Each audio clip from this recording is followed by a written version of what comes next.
मोल, तो मैंने आपको बताया था मोल बेसिकली, ध्यान से सुनिएगा, मोल बेसिकली एक यूनिट है। किसका यूनिट है? नंबर का। क्यों जरूरी है? बहुत बढ़िया। माइक्रोस्कोपिक पार्टिकल जैसे इलेक्ट्रॉन्स है, एटम्स है, आयंस है, इन सबको काउंट करने के लिए बेसिकली आपको किसकी जरूरत पड़ती है? एक ऐसे सिस्टम की जो कन्वीनियंट हो। वहां पे जो एक कन्वीनियंट सिस्टम है वो क्या है? बेसिकली मोल है। तो बेसिकली मोल है क्या आपका? बोलिए। The unit of number. बस इतनी ही बात है। आप किसी सब एटॉमिक या एटॉमिक पार्टिकल्स को या मॉलिक्यूलर को गिनने के लिए, काउंट करने के लिए एक सिस्टम बनाए हुए हैं, उसी सिस्टम का नाम मोल है। ठीक है, अब सिस्टम बनाए हुए हैं तो नंबर के साथ उसका रिलेशन भी होगा।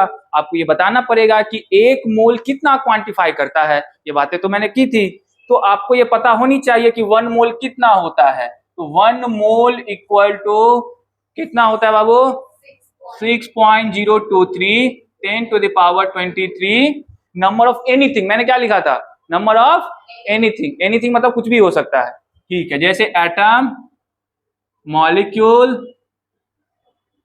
और आयंस, इलेक्ट्रॉन, कुछ भी।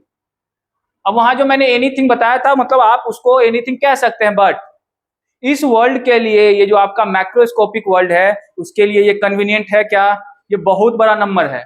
ये बहुत बड़ा नंबर है, आप इसको इस वर्ल्ड में यूज नहीं कर सकते। इसीलिए हम लोग अपने दुनिया में इसको कोई यूज नहीं करते। कहाँ यूज करते हैं इसको? माइक्रोस्कोपिक वर्ल्ड में। ठीक है, कोई दिक्कत? ठीक है। इसके बाद मैंने आपको क्या बताया था? मोल काउंट कैसे करें। मोल काउंट कैसे करें? अगर आपको सब्सटेंस दे दिया जाए, उसका नंबर दे दिया जाए, तो आप कैसे मोल काउंट करेंगे? इसके लिए बेसिकली हम लोगों ने 3-4 टाइप के फॉर्मूले देखे थे कि नहीं देखे थे? बोलिए। मोल काउंट करने के लिए 3-4 टाइप के फॉर्मूले देखे। पहला कौन सा था? अगर आपको किसी पार्टिकल्स का, पार्टिकल मतलब एटम, आयन, मॉलिक्यूल, इलेक्ट्रॉन, किसी का भी अगर नंबर सीधा दे दिया जाए, समझ रहे बातों को? क्या दे दिया जाए आपको? नंबर। तो कैसे मोल निकालेंगे? तो पहले मैंने आपको बताया था, when we have number of particles, तब कैसे मोल निकालना है। तब हम लोग मोल कैसे निकालते हैं? Given number of particles by Avogadro number. इसको हम लोग क्या बोलते हैं बेसिकली? एवोगाड्रो। ये आपने पहले भी देखा होगा, ठीक है, ये केमिस्ट्री में पहले भी देखा हो। इसको बोलते हैं हम लोग एवोगाड्रो नंबर। और डिनोट कैसे करेंगे? तो अगर कहीं आपको ऐसा दिखा रहे तो आपको समझना है कि मैंने यही लिखा है, 6.023 10 to the power। कोई दिक्कत?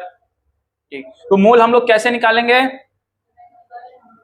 Given number by Avogadro number. इससे आप क्या निकालेंगे?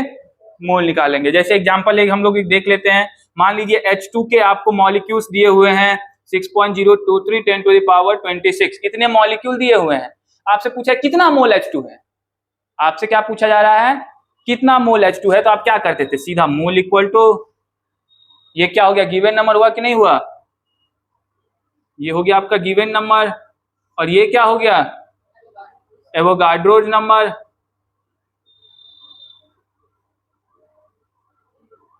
मोल निकल गया? नहीं निकला? ऐसे ही करना है, बहुत सिंपल है। मोल निकालना सबसे आसान काम।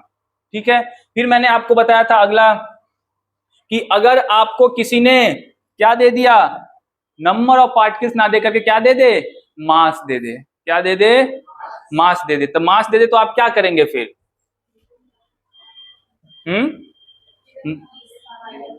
हाँ, अगर आपको मास दे दिया जाए, when we have mass of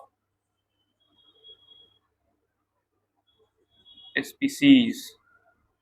ठीक है, स्पीसीज मतलब वही कोई भी सब एटॉमिक या molecular particle. When we have mass of सब स्पीसीज, अगर आपको किसी का मास डायरेक्टली दे दिया, कितना ग्राम दिस, इतना ग्राम दिस, तो आप क्या करेंगे? मोल कैसे निकालेंगे? इसके लिए भी मैंने आपको छोटा सा कॉन्सेप्ट बताया था। किसका कॉन्सेप्ट बताया था आपको? मूलर मास का कॉन्सेप्ट याद है? किसका कॉन्सेप्ट? मूलर मास।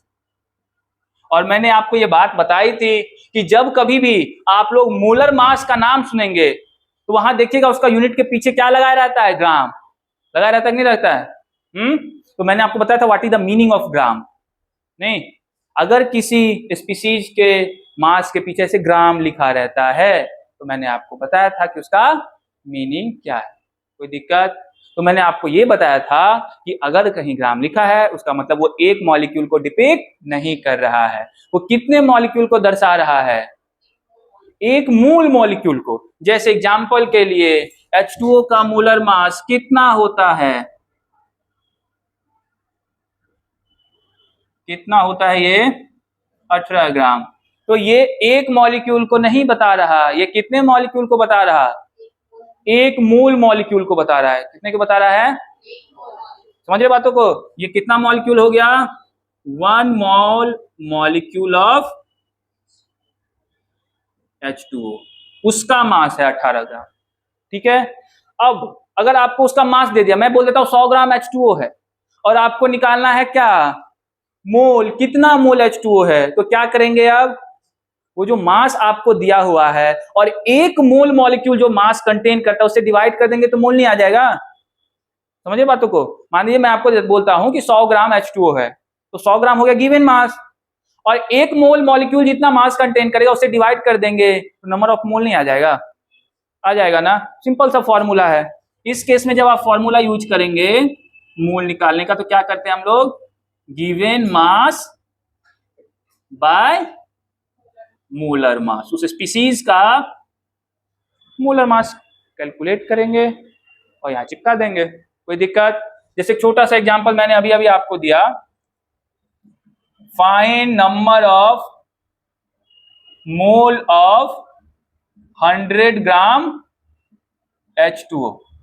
ठीक है, कैसे निकालेंगे? तो ये वाला फॉर्मूला जो नीचे मैंने लिखा है इसको यूज नहीं कर लेंगे मोल निकालने के लिए? बोलिए, गिवन मास कितना है, 100 ग्राम, क्योंकि आपको 100 ग्राम का ही बताना है मोल, ये आपको गिवन दिया हुआ है कि नहीं, तो 100 ग्राम बाय मोलर मास कितना है 18 ग्राम। क्या करेंगे, यहां से जो आएगा आपका कितना आएगा, ये 50/9, यही क्या होगा आपका मोल हो। इतना मोल H2O आपको दिया जा रहा है। कोई दिक्कत?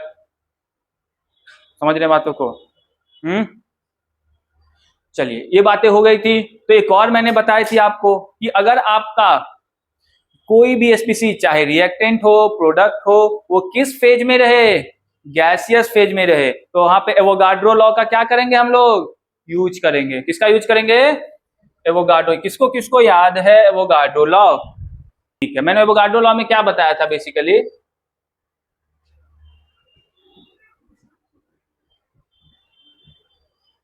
मैंने बताया था मान लीजिए आपके पास दो सिस्टम है, एक ये वाला और एक ये वाला, दोनों सिस्टम आइडेंटिकल है। वैसे दिख नहीं रहे होंगे दोनों आइडेंटिकल, लेकिन है, मान लेते हैं दोनों एक जैसा दिख रहा है क्या, मैं कितना भी ट्राई कर लूं मैं नहीं बना पाऊंगा, मान लेते हैं। लेकिन ये दोनों क्या है, आइडेंटिकल है। आइडेंटिकल कहने का मतलब कि इसकी जितनी वॉल्यूम है उतना ही वॉल्यूम इसका भी। ठीक, कोई दिक्कत नहीं है। अब मेरा मन है कि मैंने इसमें भर रखा है H2 गैस, कौन सा गैस, और इसमें मैं भरूंगा N2 गैस। ठीक है, कोई दिक्कत नहीं। अब मैं इसका प्रेशर टेम्परेचर जितना रखना चाहता हूं उतना ही प्रेशर एंड टेम्परेचर मैं इसका भी रखता हूं। ठीक है, मान लीजिए इस सिस्टम का प्रेशर P है और इसका टेम्परेचर कितना है बाबू, T। कोई दिक्कत? वही प्रेशर एंड टेम्परेचर मैं इस सिस्टम पे भी चिपकाऊंगा, तो इसका प्रेशर कितना हो गया P, टेम्परेचर कितना हो गया, कोई दिक्कत? बोलिए, प्रेशर टेम्परेचर भी मैंने क्या किया, कांस्टेंट कर दिया, मतलब जितना उसका उतना ही इसका। उसके बाद वॉल्यूम तो मैंने पहले ही बता दिया आपको, सेम सिस्टम, एक ही जैसा सिस्टम है।